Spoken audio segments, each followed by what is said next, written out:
నువ్వు ఎన్ని క్రిస్మస్లు చేసుకున్నా కూడా నువ్వు నిజమైన దేవుడిస్తున్న శాంతి, సమాధానము, ఆనందము వ్యక్తిగతంగా నువ్వు అనుభవించలేని వ్యక్తిగా ఉండిపోతావు, అంతేగాని. కాబట్టి క్రిస్మస్ అంటే ఎందుకు, what is the reason for the season? ప్రభు నిన్ను ప్రేమించి, ఆయనకి భూమి మీద ఏం స్థానం లేదని, కానీ మన కొరకు ఆయన భూమిపైకి దిగి వచ్చాడు. ఆఖరికి బెత్లెహేంలో ఆయన జన్మించినప్పుడు అక్కడ కూడా ఆయనకి స్థానము లేదు. ఈరోజు మన జీవితాల్లో మనది చూసుకుంటే కనుక మన జీవితాల్లో కూడా ఆయనకి స్థానము లేదేమో. ఒకవేళ లేకపోతే కనుక ఈ 2025 క్రిస్మస్ రోజు దేవుడు మరి యొక్క అవకాశం మనకు అనుభవించి ఉన్నాడు. ఏదంటే ఇప్పటికైనా మనం ఇష్టపడితే, మనం మన హృదయాన్ని ఆయన వైపు తిప్పగలితే, ఆయన కొరకు మన హృదయాన్ని తెరవగలితే, ఆయన నీలో ఆయన జన్మించడానికి ఏ ఆనందం అయితే ఆ రోజు యోసేపు మరియా అటు రీతిగానే, జ్ఞానులు అటు రీతిగానే, గొర్రెల కాపర్లు ఏ ఆనందం అయితే వాళ్ళు పొందుకున్నారో ఆనందాన్ని ఈరోజు నువ్వు కూడా అనుభవించే ఆధిక్యతని, ఆ అవకాశాన్ని దేవుడు మరొకసారి మనందరికీ కలుగజేయాలని ఆశపడుతున్నాడు. కాబట్టి నిజంగా యేసుప్రభు సొంత రక్షకుడు అని మనం అంగీకరించిన వాళ్ళమే, బాప్తిజం తీసుకున్న వాళ్ళమే. కానీ ప్రశ్న ఏంటంటే, ఆయన నీలో ఎప్పుడు జన్మించాడు? ప్రపంచవ్యాప్తిగా క్రిస్మస్ అయితే 25th డిసెంబర్ సెలబ్రేట్ చేసుకుంటారు. ఇంకా ఇతరుల దేశాల్లో చూస్తే నవంబర్ 25th నుంచే సెలబ్రేషన్ స్టార్ట్ అయిపోతాయి. వాళ్ళు అహెడ్ ఒక 1 month ముందు నుంచే క్రిస్మస్ ని వాళ్ళు సెలబ్రేట్ చేస్తూ ఉంటారు. బాధాకరమైన విషయం ఏంటి అంటే, క్రిస్మస్ ని సెలబ్రేట్ చేస్తున్నారు కానీ క్రిస్మస్ బేబీ వాళ్ళలో లేడు. ఒకసారి ఆలోచించము. ఏంటంటే ఇది ఒక బర్త్డే పార్టీ. ఈ బర్త్డే పార్టీకి మన అందరము పిలువబడ్డాము, కానీ ఇక్కడ ఆ బర్త్డే బేబీ లేకపోతే ఇదేమన్నా బాధాకరంగా ఉంటుంది? ఏమాత్రము ఉండదు. ఈరోజు నీ వ్యక్తిగత జీవితంలో ప్రభుకి నీ హృదయంలో చోటు ఇవ్వకుండా నువ్వు క్రిస్మస్ సెలబ్రేట్ చేసుకుంటున్నావేమో. నేటికన్నా మోకరించి ఆయన ఒకసారి జ్ఞాపకం చేసుకొని, నిన్ను ప్రేమించి నిన్ను రక్షించడానికి, భయంకరమైన మరణం నుంచి నిన్ను తప్పించడానికి ఆయన నరవతారిగా ఈ భూమిపైకి ఆయన దిగి వచ్చాడు. కాబట్టి ఆయనకి మనలో స్థానం ఇచ్చేవారుగా మనం ఉంటున్నామా లేదా అని మనం ఈ క్రిస్మస్ లో మనము ఒకసారి పరిశీలన చేసుకోవాలి, ఎగ్జామిన్ చేసుకొని, ఒకవేళ లేకపోతే కనుక ఆయనని మన జీవితాల్లోనికి ఆహ్వానించాలి. అటు రీతిగానే ఆయన ఇచ్చిన రక్షణ యొక్క విలువని మనం తెలుసుకోవాలి. ఆ ప్రకారమే ఆయన తిరిగి రాబోతుండగా ఆయన కొరకు ఆయన ఎదుర్కోవడానికి మనము సిద్ధపాటు కలిగిన వారమై ఉండాలి అని దేవుడు ఎంతగానో కోరుకుంటున్నాడు. యెషయా గ్రంథం 9వ అధ్యాయం 6వ వాక్యంలో ఒక మాట చెప్తాడు చూడండి. ఏలైనగా మనకు శిశువు పుట్టెను. ఈ శిశువు ఎవరు కాదు. ఈ ప్రవచన వాక్కు ఏం చెప్తుందంటే, యేసు ప్రభు గురించి కొన్ని వందల సంవత్సరాల క్రితమే ప్రవచన వాక్కు ప్రవచించబడ్డది. కాబట్టి యేసు ప్రభు జన్మ ద్వారా ప్రవచనము నెరవేర్చబడ్డది. కాబట్టి శిశువు పుట్టాడు. ఎవరి కొరకు? ఏమని చెప్తుంది బైబిల్లో? మనకు కుమారుడు అనుగ్రహింపబడెను. నిజంగా అనుగ్రహింపబడిన కుమారుడికి నీ హృదయంలో స్థానం ఉన్నదా? దేవుడు చేయాల్సిన పని దేవుడు చేశాడు. మనం చేయాల్సిన పని ఏంటి? కుమారుడు కొరకు, అనుగ్రహింపబడిన కుమారుడు కొరకు మన హృదయంలో స్థలము సిద్ధపరచాలి. ఆ స్థలమును సిద్ధపరచకుండా అనుగ్రహించాడు అని క్రైస్తవులతో కలిసి క్రిస్మస్ చేసుకుంటే నీకేం రాదు, కానీ నువ్వు ఆయనతో క్రిస్మస్ చేసుకునేవాడిగా నువ్వు ఉండాలి. కాబట్టి కుమారుడు అనుగ్రహింపబడి ఉన్నాడు. ఆయన కొరకు మనము ఒక రూమ్, స్పేస్ ని తయారు చేయాలి మన జీవితాన్ని. అందుకనే చాలా మంది భక్తులు చెప్తుంటారు ఏంటంటే, give your first priority to God. దేవునికి నీ ప్రధాన స్థానము ఇచ్చేవాడిగా ఉండాలి. ఏదైనా ఏమైనప్పటికీ కూడా ఫస్ట్ దేవుడు తర్వాత సమస్తం. యోహాను సువార్తలో అంటాడు, ఆయన వల్లనే సమస్తము కలిగాను, ఆయన లేకుండా ఏమీయో కలగలేదంట. కాబట్టి he is the creator. Creator God, heavenly father, ఆయననే పాపులైన మనని రక్షించడానికి ఆయన దాసుని స్వరూపము ధరించుకొని ఈ భూమిపైకి దిగి వచ్చాడు. దిగి వచ్చిన దేవుడు నిన్ను నన్ను చూసి మనని ఆ భయంకరమైన పాపం నుంచి విడిపించడానికి ఆయన మీన పాప శాపంనంతా ఆయన మీద వేసుకొని కల్వరి సిలువలో ఆయన సిలువ వేయబడ్డాడు. ఆఖరి బొట్టు వరకు రక్తాన్ని ఆయన కార్చి ఉన్నాడు. నీ విలువ నీకు తెలవాలంటే ఆయన చేసిన త్యాగం ఒకసారి నువ్వు జ్ఞాపకం చేసుకోవాలి. కాబట్టి ఆయన నేను అంతగా ప్రేమించి నేను రక్షించడానికి యుగ యుగాలు నువ్వు ఆయనతోని ఆ నిత్య రాజ్యంలో నిత్య జీవం కలిగిన వారై ఉండాలని ఆయన నీ కొరకు ప్రాణాన్ని దారపోసాడు. ఇంత త్యాగము ఆయన చేసినప్పుడు మనం ఏం చేస్తున్నామండి? మందిరాన్ని డెకరేట్ చేసుకుంటున్నాము, లైట్లు కట్టుకుంటున్నాము, కేకులు కోసుకుంటున్నాము, ఫోటోలు దిగుతున్నాము, ఫ్రెండ్స్ తోని కొత్త కొత్త బట్టలు వేసుకొని ఎంజాయ్ చేస్తున్నాం. ఇది లోకపరమైన ఎంజాయ్మెంట్. ఆధ్యాత్మికంగా how are you enjoying the Christmas? నిజంగా నీకంటే ఒక స్పిరిచువల్ క్రిస్మస్ ఉన్నదా? ఆత్మీయ క్రిస్మస్ నువ్వు చేసుకోగలుగుతున్నావా? అది చేసుకోవాలంటే నువ్వు ప్రభువుని నీ హృదయంలోనికి ఆహ్వానించాలి. You have to invite God in your life.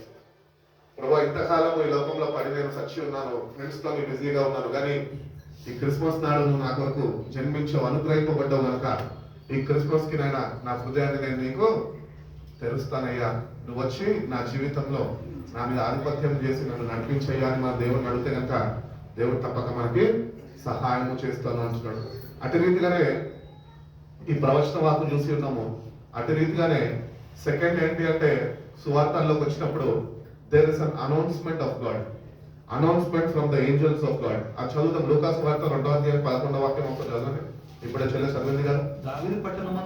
దావీదు పట్టణమందు నేడు రక్షకుడు నీ కొరకు పుట్టి ఉన్నాడు. నీ కొరకు పుట్టి ఉన్నాడు. నీ కొరకు, మీ కొరకు అంటే మన కొరకు, అవునా? దావీదు పట్టణమందు నేడు రక్షకుడు మీ కొరకు పుట్టి ఉన్నాడు. ఈయన ప్రభు అయిన క్రీస్తు. ఆనాడు ప్రవచనము నెరవేర్చబడడానికి ఆయన బెత్లెహేములో జన్మించాడు, కానీ ఆ ప్రవచనమే మన జీవితంలో నెరవేర్చబడడానికి ఆయన మనలో పుట్టాలి. ఆ పుట్టుకతోని మన జీవితము మారుతుంది. ఒక నూతన జీవితము దేవుడు మనకు అనుగ్రహిస్తాడు. అందుకనే కొరింథీయులకు రాసిన పత్రికలో భక్తుడు అంటూ ఉంటాడు, క్రీస్తు నందు ఉన్నవాడు వాడు నూతన సృష్టి, పాతవన్నీ గతించును, సమస్తము కొత్తవాయను. కాబట్టి క్రీస్తులను మనం ఉంటే మన జీవితాలు ఎప్పుడు వెలుగుతూ ఉంటాయి. ఆయన ఈ భూమి మీద ఉన్నప్పుడు యోహాను సువార్త 8వ అధ్యాయంలో ఆయన చెప్తున్నాడు, ఈ లోకానికి నేను వెలుగై ఉన్నాను అంటున్నాడు. అదే యోహాను సువార్తలో అంటున్నాడు, మీరు ఈ లోకానికి వెలుగై ఉన్నారు. అంటే మనం ఈ లోకానికి వెలుగుగా మారాలి అంటే కనుక మనం ఆయన కార్చిన రక్తము చేత మనం కరగబడాలి, విశ్వసించాలి.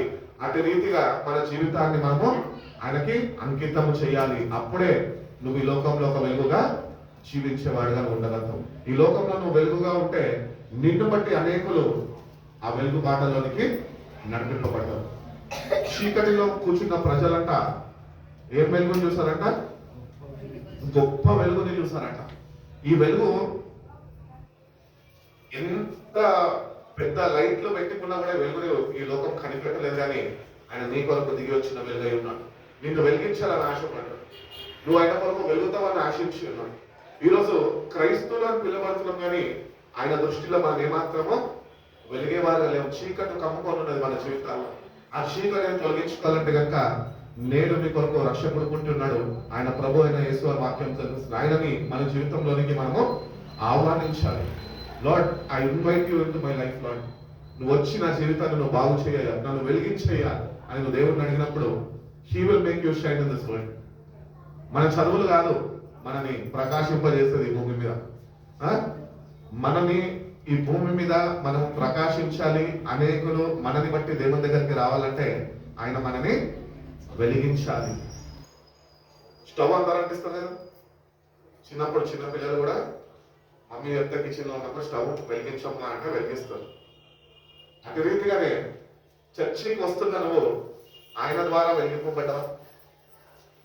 మన పాస్టర్ల ద్వారా వెలిగింపబడుతూ ఉంటాం. మా అన్నక్కడి వాక్యం చెప్తారండి, మా పాస్టర్ చాలా మంచివారండి, మనం ఆయన వెలిగిస్తాం, ఆయన మనం వెలిగిస్తాం, సరిపోతుంది. దేవుడు వెలిగించలే మనకి. అందుకని ఒకటి గుర్తిస్తాం, ఏంటి తెలుసా? ఆయన ద్వారా మనము వెలిగింపబడాలి. ఆయన నిన్ను వెలిగిస్తే నీలో ఉన్న చీకటి మొత్తము నిన్ను విడిచిపెట్టి పోతుంది. వెలుగుమయంతో నిన్ను ఆయన నింపుతాను అని ఆయన తెలుస్తుంది. యోహాను సువార్త 1:14 వాక్యంలో అంటాడు కదా, ఏమంటాడు? The word became flesh and dwelt among us. ఆ వాక్యము శరీరధారి అయి కృపా సత్య సంపూర్ణిగా మన మధ్యలో నివసించును. ఇక్కడ మనకు ఒక క్లారిటీ కావాలి. ఆ వాక్యము ఏ వాక్యము? ఇదే వాక్యం. ఒక మాట మనం ఆలోచిస్తే కనుక, ఏ బైబిల్ అయితే నువ్వు పట్టుకున్నావో, ఏ బైబిల్ అయితే ప్రభు గురించి నీకు ప్రవచన వాకు తెలియపరిచిందో, ఏ ప్రవచనాలు అయితే ఈ ప్రవచన వాకు ద్వారా నెరవేర్చబడ్డాయో, ఏ కుమారుడు అయితే నీకు అనుగ్రహింపబడ్డాడో ఆయననే ఈ వాక్యం అయి ఉన్నాడు. హల్లెలూయా. అందుకని మన జీవితాల్లో వాక్యానికి ఫస్ట్ ప్రయారిటీ ఇవ్వాలి. ఎందుకంటే ఆయననే వాక్యం అయి ఉన్నాడు. అందుకని యోహాను సువార్త 1:1 అంటాడు కదా, ఆదియందు వాక్యం ఉండను, వాక్యము దేవుని యొద్ద ఉండను, వాక్యమే దేవుడై ఉండను. ఆ వాక్యాన్ని మనం చదవకుండా, వాక్యంలో మనం ఎదగకుండా, వాక్య సావాసంలో మనం నిలిచి ఉండకుండా, ఆ ప్రకారం మన జీవితాన్ని మార్చుకోకుండా నువ్వు ఎన్ని క్రిస్మస్ లో సెలబ్రేట్ చేసినా ఆ దేవుని నామానికి మహిమకరంగా ఏమాత్రము ఉండదు. అందుకని వాక్యాన్ని ప్రేమించండి, వాక్యాన్ని చదవండి, వాక్యాన్ని తెలుసుకోండి, వాక్య సావాసంలో నిలిచి ఉండండి, వాక్యం అనుగ్రహిస్తున్న బలాన్ని పొందుకోవాలమ్మా. బైబిల్ చెప్తుంది కదా, బాహ్యంగా మనము క్షీణిస్తున్నప్పటికీ అంతరంగ పురుషుడు నూతన పరచబడుతున్నాడు. దేని ద్వారా నూతన పరచబడుతున్నాడు? శరీరధారిగా దిగి వచ్చిన వాక్యమే నిన్ను బలపరిచేది. ఒక మాట లిటరల్లీ చెప్పాలంటే, యేసయ్య నిన్ను చూడాలయ్యా అని ఎన్నో పాటలు పాడుతున్నావు. నిజంగా నువ్వు వాక్యాన్ని చదవకుండా పాటలు పాడితే ఆ పాటలకి ఏమన్నా అర్థం ఉండదా? నువ్వు యేసయ్య చూడాలంటే ఫస్ట్ నువ్వు వాక్యము తెలిసిన వ్యక్తివై ఉండాలి. వాక్య ప్రకారము నీ జీవితాన్ని మార్చుకున్న వ్యక్తివై ఉండాలి. ఆ వాక్య ప్రకారం నువ్వు ముందుకు నడుచుకున్న వ్యక్తివై ఉండాలి. విశ్వాసంతో నువ్వు ఆయనని చూసేవాడు. యేసయ్య ఎక్కడ లేడు, యేసయ్యనే వాక్యమై ఉన్నాడు అని బైబిల్ చెప్తుంది. కాబట్టి ఈ వాక్యాన్ని మనం ప్రేమిస్తాము. ఈ క్రిస్మస్ సీజన్ లో వాక్యంలో ఎదుగుదాము, వాక్య ప్రకారం మన జీవితాన్ని మనం మార్చుకున్నాము. ఆయన మళ్ళీ తిరిగి రాబోతుండగా ప్రభు ఎందుకు వస్తున్నాడు తెలుసా? ఎవరి కొరకైతే ఆయన ప్రాణాన్ని ధారపోస్తాడో, ఎవరి కొరకైతే ఆయన రక్తాన్ని చిందించాడో, ఎవరైతే ఆయన ఎందుకు విశ్వసించి వాళ్ళ జీవితాన్ని మార్చుకున్నారో, ఆయన కొరకు ఒక పరిశుద్ధమైన జీవితము వాళ్ళు జీవించడం ప్రారంభించి ఆయన రాక కొరకు అపేక్షతోనే ఎదురు చూస్తున్నారో, వారి కోసం మాత్రమే ఆయన ఈ భూమిపైకి మళ్ళీ తిరిగి రాబోతున్నాడు. రెండో రాకడలో క్రైస్తులందరి కొరకు ఆయన రాడు. ఆల్రెడీ క్రైస్తులందరి కొరకు క్రైస్తులు అని పిలువబడాలి అని, నా బిడ్డలుగా పిలువబడాలి అని ఆయన అందుకని అందరికీ అవకాశం ఇచ్చి భూమిపైకి దిగి వచ్చాడు. ఆయన ఈసారి ఎవరి కొరకు రాబోతున్నాడు అంటే, ఎవరైతే ఆయన ఎందుకు విశ్వసిస్తారో, ఎవరైతే ఆయన రాక కొరకు అపేక్షిస్తారో, ఎవరైతే నిజంగా మారు మనసు చెంది వాళ్ళ పాత రోత జీవితాన్ని విడిచిపెట్టి ఒక పవిత్రమైన జీవితము ఆయన కొరకు జీవించాలని నిశ్చయించుకొని వాళ్ళు తీర్మానం కలిగి ఉన్నారో, వాళ్ళ కొరకు మాత్రమే ఆయన మళ్ళీ తిరిగి రాబోతున్నాడు. కాబట్టి అటు క్రైస్తవుడుగా, అటు దేవుడి బిడ్డగా నువ్వు ఉంటున్నావు. ఈరోజు అటు బిడ్డగా ఉంటే నువ్వు క్రిస్మస్ సెలబ్రేట్ చేసుకుంటే కనుక నీ క్రిస్మస్ కు ఒక అర్థం ఉన్నది. ఒకవేళ అటు బిడ్డగా నువ్వు లేకుండా క్రిస్మస్ కి విరుద్ధంగా నువ్వు సెలబ్రేట్ చేసుకుంటుంటే అది దేవుని నామానికి ఏమాత్రమో మహిమకరంగా ఉండదు. అందుకని భక్తులు అంటారు, నీ భక్తిని నువ్వు మోసం చేయకుండా నువ్వు జాగ్రత్త పడు. ఈరోజు ఈ రంగుల లోకంలో, రంగుల మయంలో మనం చూస్తున్నట్లయితే ఇవన్నీ మనం ఆకర్షిస్తున్నాయి. షాపింగ్ కి పోతే షాపింగ్ మాల్ దా, ఉన్న డబ్బులు ఖాళీ చేసుకో, దాన్ని పిలుస్తుంది. అక్కడికి వెళ్తాము, మన సమయం వృధా చేసేస్తాము, షాపింగ్ లో మునిగి తేలుతుంటాం. కానీ దేవుని దగ్గరకు వచ్చినప్పుడు ఏం చేస్తున్నాము? ఆ కొనుక్కున్నామే వేసుకొని, నేను కాబట్టి కొనుక్కున్నా, నేను కాబట్టి కొత్త బట్టలు వేసుకున్నా అంటున్నాం. కానీ నీ జీవితం లోపల అంతరంగం చూస్తే పాత స్థితిలోనే ఉన్నది. ఆ పాత స్థితిలోనే, పాత స్వభావంతోనే, పాత ఆలోచనలతోనే, పాత అలవాట్లతోనే, పాత తలంపులతోనే నువ్వు క్రిస్మస్ గారిని సెలబ్రేట్ చేస్తుంటే కనుక నువ్వు ప్రభుని గుర్తు తిరగలేదు. ప్రభు నీ కొరకు ఇంకా నీలో జన్మించడానికైనా వేచి చూస్తున్నా. కాబట్టి ఈ క్రిస్మస్ సీజన్ లో మన జీవితాన్ని ఆయనకి సంపూర్ణంగా సమర్పించుకొని ప్రభా జీవించిన కొద్ది కాలం, బైబిల్ ఏం చెప్తున్నది? మనిషి యొక్క వయసు ఎంతంట? 70 సంవత్సరాలు అధిక బలం ఉంటే దాని తర్వాత చాలా మంది ఆయాసము ప్రయాసం మర్చిపోతారు. ఆయాసం పాయాసం చేసేసుకొని ఇంకా కొద్ది కాలం బతుకుదాం అనుకుంటూ ఉంటారు. వద్దండి అని. ఎందుకంటే బైబిల్ చెప్తున్నది రేపటి దినం నీది కాదు. దేవదూతలు కూడా గొర్రెల కాపరి దగ్గరికి వచ్చినప్పుడు వాళ్ళకి ఒకటే చెప్పారు, మీరు భయపడద్దు. ఈరోజు దేవుడు నీకు కూడా చెప్తున్నాడు, క్రిస్మస్ రోజు నువ్వు భయపడాల్సిన అవసరం లేదు. నువ్వు భయపడే క్రైస్తవుడుగా ఉంటున్నావేమో ఈరోజు, ఇంకా క్రీస్తు నీలో జన్మించలేదు. ధైర్యం తెచ్చుకో, ప్రభు నీ కొరకే జన్మించాడు. అంధకాల్లో ఉన్న వారిని విడిపించడానికి, శాపంలో పాపంలో పట్టబడి ఉన్న వారికి విడుదల కలగజేయడానికి, ఆయన బిడ్డలుగా మార్చుకోవడానికి ఆయన ఈ లోకంలో జన్మించి ఉన్నాడు. ఈ లోకంలో జన్మించాడు అంటే సరిపోదు, కానీ నీలో జన్మించాలి అని ఆశపడుతున్నాడు. కాబట్టి make a room for God in your life. నీ జీవితంలో దేవునికి ఇవ్వాల్సిన ప్రథమ స్థానము నువ్వు ఇస్తే ఆయన నీతో ఉండాలనుకుంటున్నావు. అన్యున్న సావాసంలో ఆయన ఉండాలని ఆశపడుతున్నావు.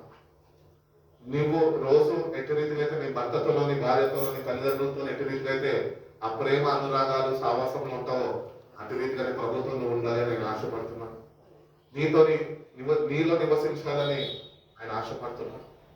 మరి క్రిస్మస్ సీజన్ లో ఆయన లేకుండా క్రిస్మస్ ఒకవేళ చేసుకుంటున్నా కనుక దేవుని సన్నిధిలో మోకరించి యథార్థ హృదయంతో దేవునికి చెప్తాం ఏంటంటే, ప్రభా నన్ను క్షమించలేదు, పాపిని నేను, ఇంకా నువ్వు ఇచ్చిన రక్షణ విలువని నేను తెలుసుకోక ఆచార పద్ధతిలో క్రిస్మస్ నేను సెలబ్రేట్ చేసుకుంటున్నాయా, నన్ను దయతో క్షమించు అని పశ్చాత్తాపడి కన్నీళ్లు విడిచి దేవుని నువ్వు అడిగి, నువ్వు కానీ ఈ రాత్రికి నీ హృదయము ఆయన కొరకు సిద్ధపరిస్తే కనుక ఆయన నేటి నుంచి ఆయన మళ్ళా తిరిగి వచ్చేంత వరకు ఆయన నీతో నివాసం చేయడానికి ఆయన ఇష్టపడే దేవుడు అయి ఉంటున్నాడు. హల్లెలూయా. కాబట్టి ఈ క్రిస్మస్ మనం ఎట్లా సెలబ్రేట్ చేసుకున్నామో ఒక్కసారి సరి చూసుకొని, ఒకవేళ ఏమైనా తప్పిదాలు ఉంటే మనుషులం కాబట్టి మనము ఎన్నో తప్పులు చేస్తూ ఉంటాము. ఈ తప్పులన్నీ ఆయన సన్నిధిలో యథార్థ హృదయంతో ఒప్పుకుంటే ఆయన క్షమించే దేవుడై ఉంటున్నాను అని ఆయన మరొకసారి నాకు జ్ఞాపకం చేస్తున్నాను. తిమోతి రాసిన మొదటి పత్రిక 1వ అధ్యాయం 15వ వాక్యంలో అపోస్తలుడైన పౌలు చక్కటి మాట తిమోతి తెలియపరుస్తుంటాడు.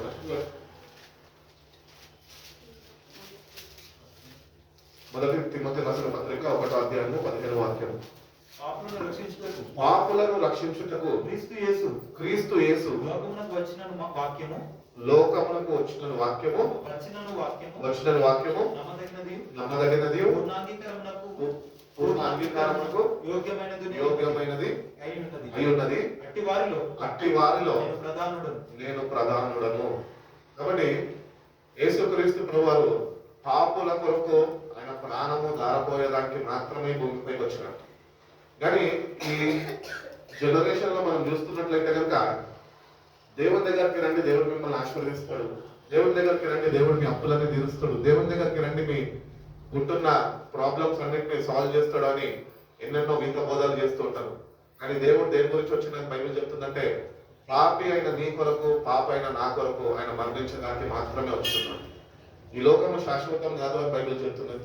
కాబట్టి శాశ్వత రాజ్యము అంటూ దేవుడు ఒకటి స్థిరపరిచి ఉన్నాడు.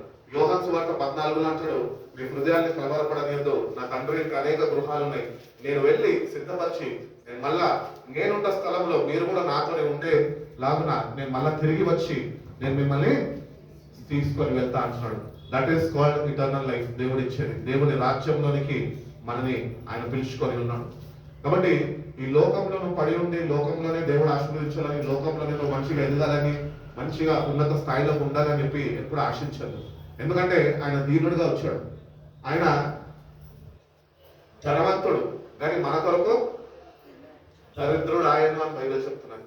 ఆయన దరిద్రము వలన మనము ధనవంతులైనమాట. అబ్బా ఎంత గొప్ప ప్రేమ అండి ఆయన. ఈరోజు మనం ఈ స్థితిలో ఉన్నామంటే, ఏ కుమారుడైతే నీ కొరకు బెత్లెహేములో జన్మించాడో ఆయన దరిద్రుడుగా మారిపోయినాడు నీ కొరకు. ఒక ధనవంతుడు దరిద్రుడుగా మారతాడా?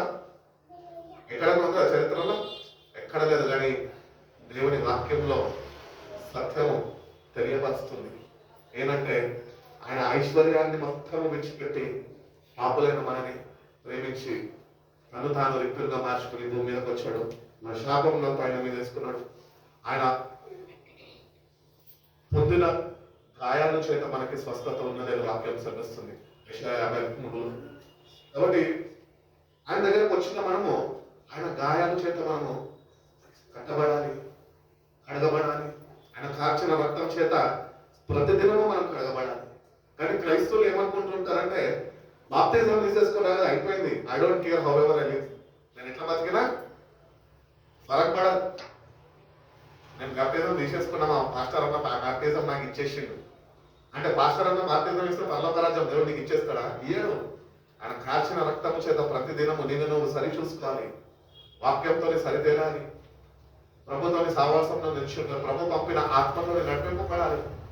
అప్పుడే నిత్యరాజ్యానికి నువ్వు వారసుడుగా ఉండగలుగుతావు. కాబట్టి Christianity is not a joke.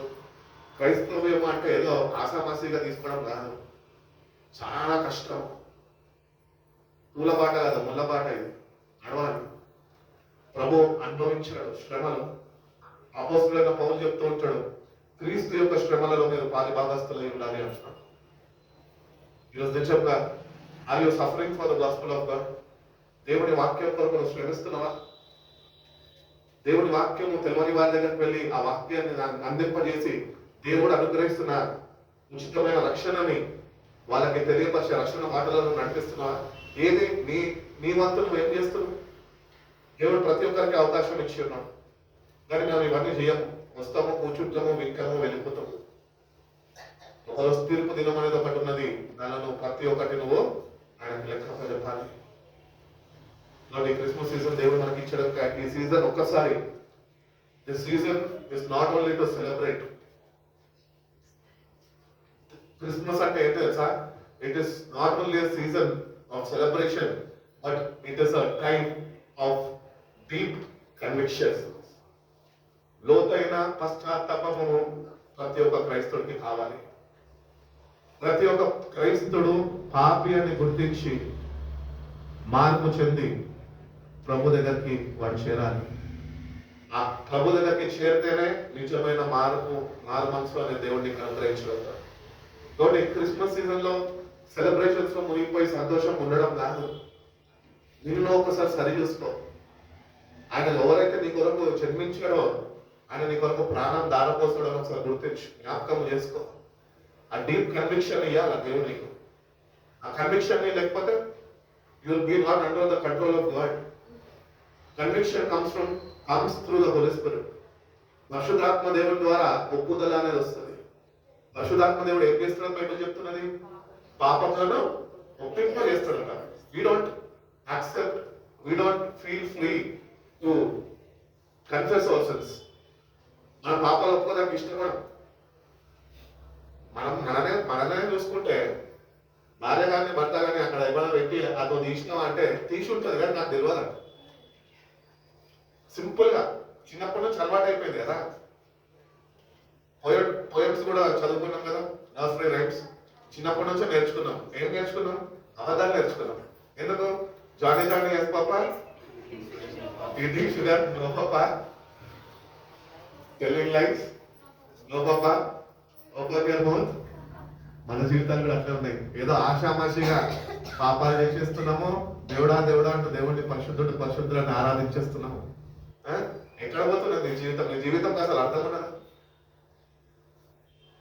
దయచేసి పాపాలు ఒప్పింపజేసే పరిశుద్ధాత్మ దేవుడిని ఆయన పెంతెకొస్తు దినంగా మనకు అనుగ్రహించి ఉన్నాడు.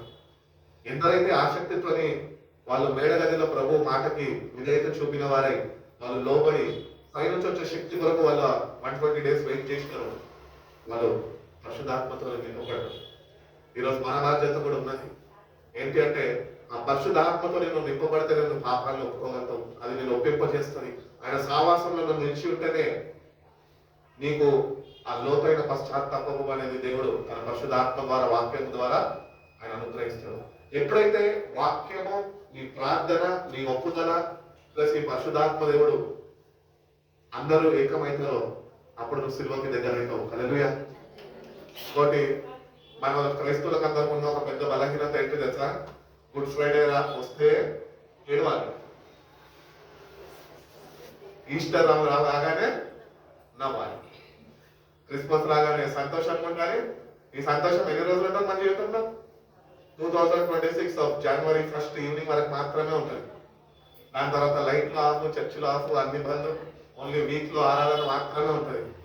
దాని తర్వాత సచ్చపడిపోయిన స్థితిలో మనం ఉంటాం. ఇది కాదు క్రైస్తవ జీవితము. ఏదున్నా ఏమి లెక్కన నా ప్రభు నాతో ఉన్నాడు, నా ప్రభువుని బట్టి నేను అతిశయిస్తున్నాను అని మనం ఎప్పుడు సంతోషం ఉండాలి. దేవుడు మనకు సంతోషాన్ని ఇచ్చాడు. సంతోషం లేని లోకంలో సంతోషము నీ జీవితంలో కొట్టించడానికి ఆయన నీ కొరకు జన్మించి ఉన్నాడు. సమాధానం లేని మనుషులకు సమాధానము కలగజేయడానికి సమాధానకర్తగా ఆయన వచ్చి ఉన్నాడు. యెషయా గ్రంథం 9వ అధ్యాయంలో అంటారు కదా, ఆయన మీద రాజ్యభారం ఉన్నదంట. ఏ రాజ్యము? ఈ లోకపరమైన రాజ్యం కాదు, అది పరసంబంధమైన నిత్య రాజ్యము ఆయన మీద ఉన్నది. హి స్టిల్ వరీడ్ అబౌట్ యు. 2025 సంవత్సరాల క్రితము నీ కొరకు ప్రాణం పెట్టిన యేసయ్య నేను కూడా తండ్రి కుడిపార్శ్వన బైబిల్ ప్రకారము ఆయన విజ్ఞాపన చేస్తున్నా నీ కొరకు. దేనికి తెలుసా? నువ్వు ఆయన రాజ్యంలో ఉండాలని. నేటికన్నా ఈ 2025 క్రిస్మస్ కి నీ జీవితాన్ని నువ్వు మార్చుకొని ఆ రాజ్యంలోకి నువ్వు కూడా ఒక వ్యక్తిగా మారాలని ఆయన నేటికి కూడా విజ్ఞాపన చేస్తున్నాడు. But we are not responding to his call. దేవుడు పిలుస్తున్నాడు, పిలుస్తున్నప్పుడు వస్తున్నాం, వింటున్నాం, తిరిగి వెళ్ళిపోతున్నాం, కానీ సరైన స్పందన లేని వారిగా మనం ఉంటున్నాం. You don't have right response to God. ప్రయాసపడి భారం వహించిన జనులారా నా యొద్దకు రండి, నేను మీకు విశ్రాంతిని ఇస్తా అన్నాడు. ఏది విశ్రాంతి నీ జీవితంలో? ఎప్పుడు చూసినా ఏదో ఒక తొందర, ఎప్పుడు చూసినా ఒక లేమి, ఎప్పుడు చూసినా ఏదో ఒక బాధ, ఎప్పుడు చూసినా ఏదో ఒక కన్నీరు, ఎప్పుడు చూసినా ఏదో ఒక దుఃఖము, ఇవన్నీ కలిగి ఉంటున్నావే. యేసు ప్రభువును రక్షకుడిగా ఎట్లా అంగీకరించినావు? ఆయన అంగీకరించినారు, ఇవన్నీ కలిగి ఉండరు. ఆయన బట్టి వాళ్ళు అతిశయిస్తారు. అపొస్తలుడైన పౌలు అంటాడు, నేను సిలువను బట్టి నేను అతిశయిస్తున్నాను అంటాడు. ఎందుకంటే సిలువని వచ్చిన సువార్త నశించుచున్న వారికి వెరితనంగా ఉన్నది, కానీ రక్షింపబడ్డ మీకు అది దేవుని శక్తి అయి ఉన్నది అని చెప్తున్న వాక్యం.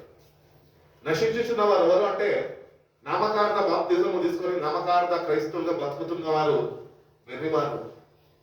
వాళ్ళ నిజమైన రక్షణ మాటలు వాళ్ళు ఇంకా రాలేదు, రావడానికి ఇష్టపడరు. ఎందుకంటే నిజమైన దేవుడు అనుగ్రహిస్తున్న రక్షణ మాటల్లో మనం రావాలి అంటే మన పద్ధతులు మారాలి, మన అలవాట్లు మారాలి, మన వ్యసనాలు మారాలి, మన జీవితము, మన వైఖరి, మన విధానము మారినప్పుడే ఆ బాటలను నడుచుకోగలుగుతుంది. ఆ బాటలో నడవం కానీ నామకార్థ క్రైస్తవులుగానే మనము సెటిల్ అయిపోదానికి ఇష్టపడ్డాం. ఇటు రీతిగానే మనం ఉంటే కనుక దేవుడు అనుగ్రహించిన విలువైన రక్షణ నువ్వు నీ నిర్లక్ష్య స్వభావం ద్వారా నువ్వు దాన్ని పోగొట్టుకుంటావు. కాబట్టి let not the message of the cross be foolishness in your life, but let the message of the cross bring power in your life. ఆ దేవుని యొక్క శక్తితో నువ్వు నింపబడాలి. అందుకని బైబిల్లో మనం చదువుకున్నాం కదా, సర్వోన్నతమైన స్థలములలో దేవునికి మహిమ, ఆయనకు ఇష్టలైన మనుషులకు భూమి మీద దేవుడు చూస్తున్నాడు. ఇష్టలైన వారు ఎక్కడ ఉన్నారు? వాళ్ళు మాత్రమే భూమి మీద సమాధానం కలిగి ఉన్నారు. ఇంకా వేరే వాళ్ళు ఏం చేస్తున్నారు సార్? సమాధానం ఎట్లా కలిగి ఉండాలో నేర్చుకుంటున్నారు. ఇంకా వారు ఆయనకు ఇష్టమైన వారు ఎప్పుడు నెమ్మది కలిగి ఉంటారు. ఆయన సమాధానం కరెక్ట్ అయి ఉంటున్నాడు. కాబట్టి బైబిల్ చెప్తున్నది, భక్తుడైన పౌలు ఒక మాట అంటుంటాడు, సమస్త జ్ఞానంకు మించిన దేవుని సమాధానము మీ హృదయానికి కాబిలి ఉండాలి అంటున్నాడు. సమస్త జ్ఞానంకు మించినది ఏంటి? దేవుని యొక్క సమాధానం. ఈ లోకం ఇచ్చే సమాధానం కాదు. అందుకని యెషయా వారు కూడా సువార్తలు అంటాడు కదా, నా శాంతిని నేను మీకు ఇస్తున్నాను, ఈ లోకం ఇచ్చే రీతిగా నేను మీకు ఇస్తలేదు. ధైర్యం తెచ్చుకో.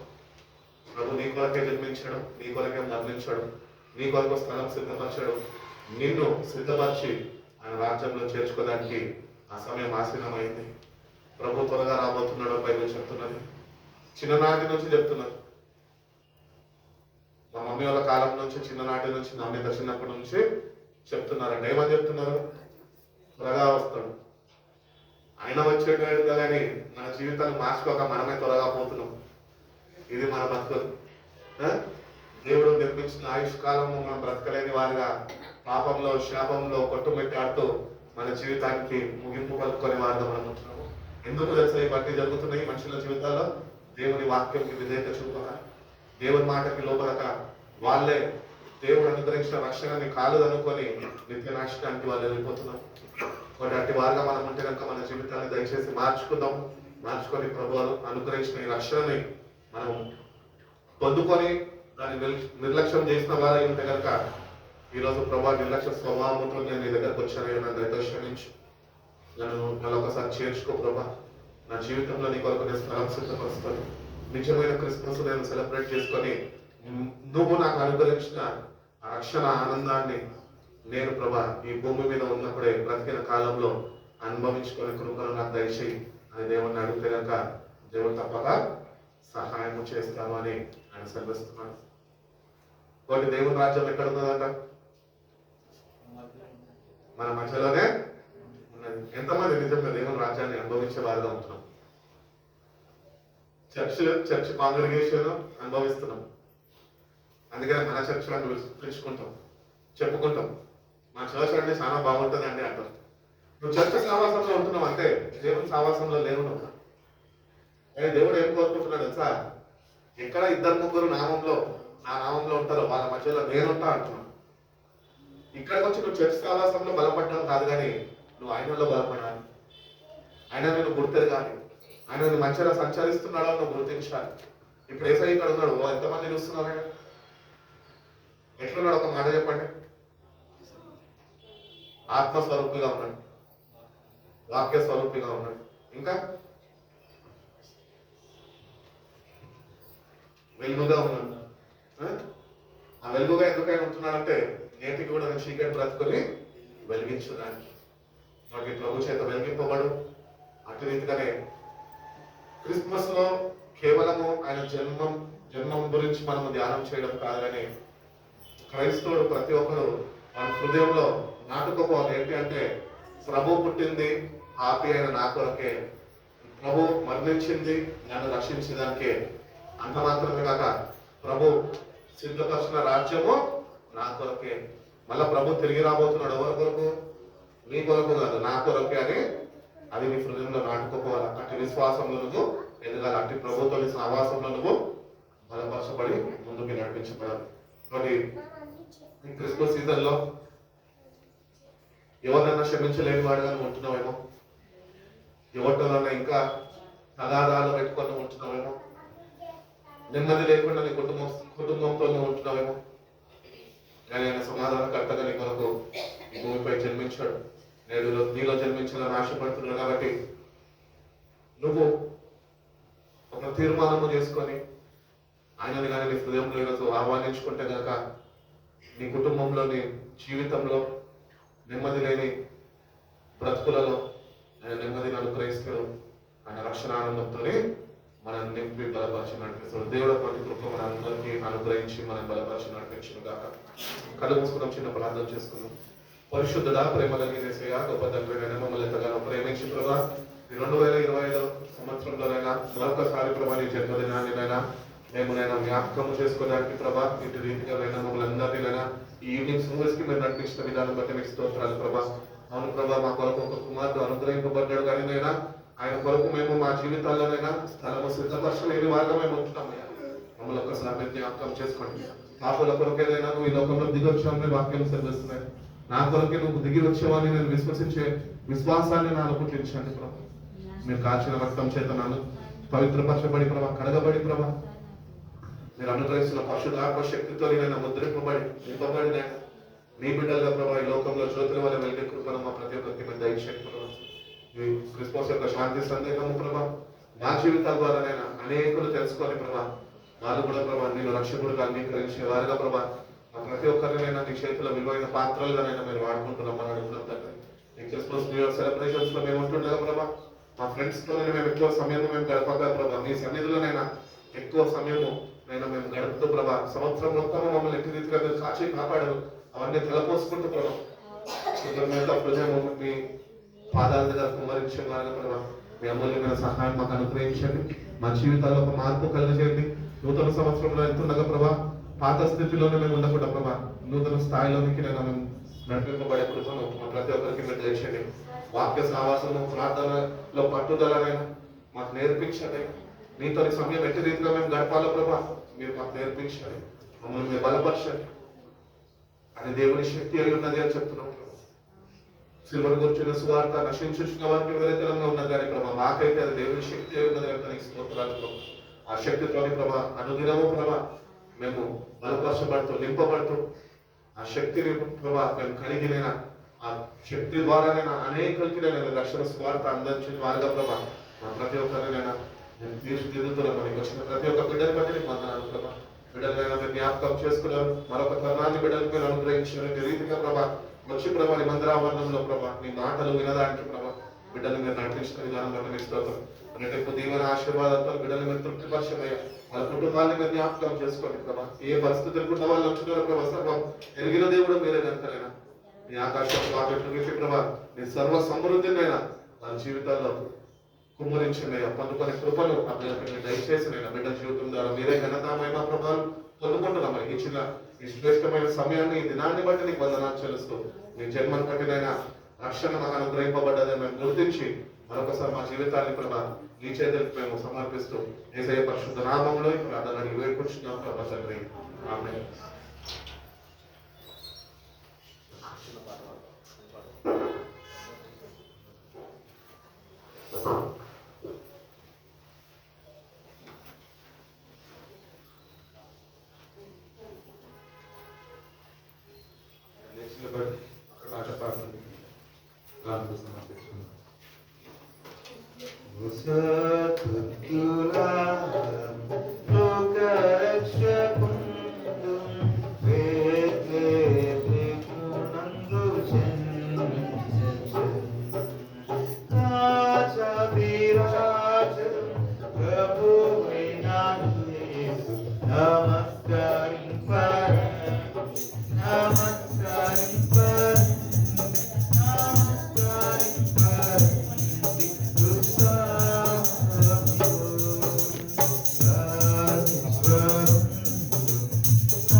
మహాపరిశుద్ధమైన మా ప్రియపరులకు మా కన్న తండ్రికి దయాదాక్షిణ్యత సర్వాధికారి సర్వశక్తిమంతుడా అవును ప్రభా అయా తండ్రి ప్రభా పాపం రక్షించడానికి క్రీస్తు యేసు లోకంలోకి వచ్చిన మాట నిజము ప్రభా అయా మేమందరం ఈ దినమున మేము రక్షించబడి సజీవంగా ఉండుట దానికి నిదర్శనం దానికి రుజువు తండ్రి. అవును నీ యొక్క భోజనాల మీద రాజ్యభారం మా గురించి మీరు చింతిస్తున్నారు, మా గురించి మీరు ఆలోచిస్తున్నారు. అయా తన మమ్మల్ని విమోచించడం కొరకు ప్రభా, అయా తన ప్రభా మీరు ప్రయాస పడుతున్నారని మీరు మాతో మాట్లాడి మీ ప్రేమను మా ఎడలకు వెల్లడిపరిచారు. ఈ లోకంలో నీకు అయాతని ప్రభా స్థలం లేకపోయినా, ఈ లోకంలో నేను ద్వేషించిన తృణీకరించిన ప్రభా మా కొరకు మీరు చేయాలనుకున్న కార్యమును అయాతని సంపూర్తి చేసి, అయాతని దిగంబరిగా ఆకాశానికి భూమికి మధ్య వేలాల తీయబడి తండ్రి ప్రభా మమ్మల్ని అయాతని విమోచించి పాపం విముక్తులుగా చేసి మా పాప శాపములను బాపి ఈ లోకంలో అయాతని ప్రభా మమ్మల్ని అందరినీ కూడా అయితే తిరిగి మీ వెలుగుతో మమ్మల్ని నింపారు.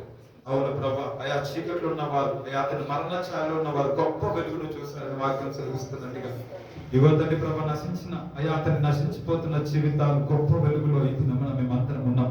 మేము ఒకప్పుడు నశించిపోయిన వారమే, ఒకప్పుడు చెడిపోయిన వారమే, ఒకప్పుడు చీకట్లో బ్రతికిన వారమే, ఒకప్పుడు విలువలేని వారమే, ఒకప్పుడు పాడైపోయిన వారమే, ఒకప్పుడు దిక్కులేని వారమే, ఒకప్పుడు నిరీక్షణ లేని వారమే, ఒకప్పుడు అయాతని నీకు దూరంగా బ్రతికిన వారమే. కానీ ఈ దినమున మాకు ఒక నిరీక్షణ ఉంది, మాకు ఒక ధైర్యం ఉంది, మాకు ఒక నమ్మకం ఉంది, మాకు ఒక రక్షకుడు ఉన్నాడు, మాకు ఒక ఇమ్మానుయేలు దేవుడు మాతో ఉన్నాడు. మమ్మల్ని రక్షించడానికి రక్షకుడిగా ఇగో దావీదుపురమందు జన్మించిన మా యొక్క నజరుడైన యేసుని నామము మాకు మీరు ఇచ్చారు. దేవుని నీకు వందనాలు. మీరు మమ్మల్ని ప్రేమించి తండ్రి ప్రభా ఈ దినం మమ్మల్ని సజీవంగా ఉంచి తిరిగి ప్రభా నీ యొక్క జన్మదిన వేడుకలు మేము చేసుకునే భాగ్యం మాకు తిరిగి అనుగ్రహించారు. రుచి చూసి అయా తను నీ ప్రేమ, నీ మంచితనాన్ని, నీ గొప్పతనాన్ని, బలవంతుడైన దేవుడు, అసాధ్యమైన కార్యములు చేయగల దేవుడు అని యువతను మేము రుచి చూసి తెలుసుకుని ఉన్నాం. మా జీవితంలో ఎన్నో మీరు మా జీవితంలో చేశారు. మనుషులు మమ్మల్ని తృణీకరించిన, హేళన చేసిన, మాకు ఏమున్నా లేదా ఏ స్థితిగతులలో కూడా ప్రభా మేము ఒంటరి కాదు, మేము అనాథలము కాదు, మాకు నిరీక్షణ లేదని మేము ఎప్పుడు దిగులు చెందలేదు. మాకు ఒక నిరీక్షణగా మీరు మాతో ఉన్నారు. ఇమ్మానుయేలు దేవుడిగా ఇంతవరకు మీరు మమ్మల్ని నడిపించారు. అయ్యా అతని వ్యాధులలో, బాధలు, ఇబ్బందులలో, శ్రమలలో, నిందల, అవమానాలన్నింటిలో ప్రభా ప్రతిక్షణం మా చేయి విడవక ఇంతవరకు మీరు మాతో ఉండి మమ్మల్ని నడిపించారు. అవును ప్రభా రక్షకుడిగా యువతని ప్రతిదినము మీరు మా చుట్టూ కంచెగా ఉండి మీరు మమ్మల్ని కాపాడుతున్నారు.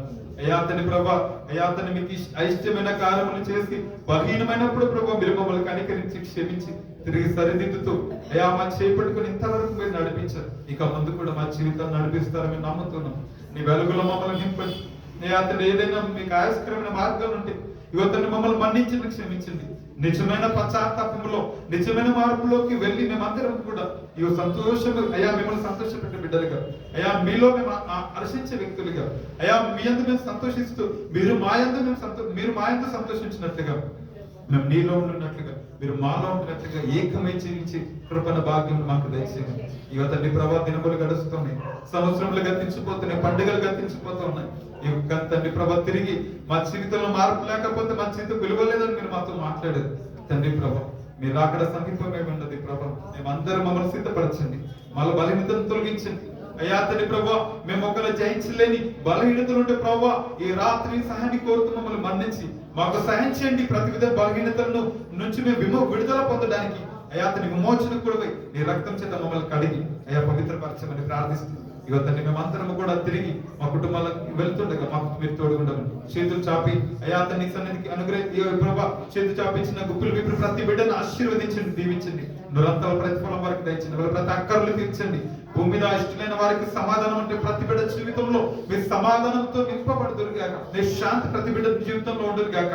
మీ యొక్క అయాత ప్రతి బిడ్డ చింత కూడా ప్రభావం తొలగించబడి ప్రతి బిడ్డ నోటి నవ్వు కలిగి చేయబడి గాక. నీ వెలుగుతో నింపబడి ఇవి నిరాకరణ మేము సాక్షులు ఉన్నట్టుగా కృపను దయచండి. ఇవ ప్రభావం వచ్చిన ప్రతి బిడ్డను దీవించి ఆశీర్వదించమని ఇవ మమ్మల్ని అందరినీ చేతులు పెడుతూ తిరిగి అయ్యా నిరాకరణ సమేత మేమందరం కూడా నిన్ను ఆరాధించే భాగ్యం మా అందరికి దయచమని మమ్మల్ని అందరినీ చేతులు సమర్పించి దేశనామం ప్రార్థిస్తున్నాం మా ప్రియ ఆమేన్.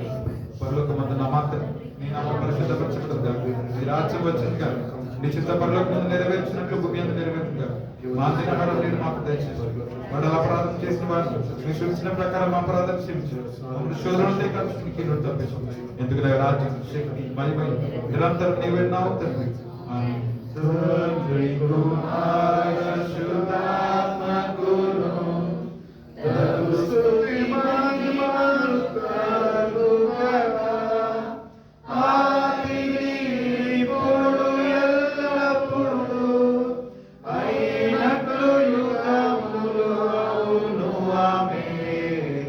Amen.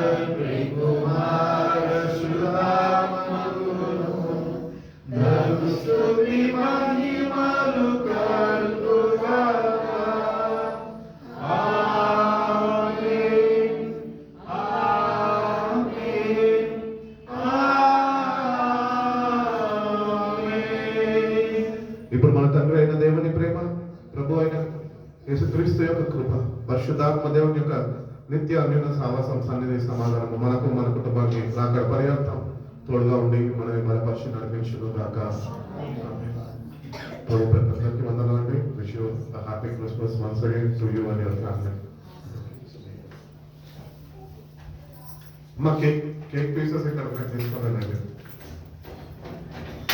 పక్కన వాళ్ళకి విషెస్ చెప్పుకోండి, పక్కన వాళ్ళకి గ్రీట్ చేయండి. వచ్చిన వారిని గ్రీట్ చేయొద్దు దయచేసి, వచ్చిన వారితో వాళ్ళని గ్రీట్ చేయొద్దు, పక్కన కొత్త వారితో గ్రీటింగ్స్ చెప్పుకోండి.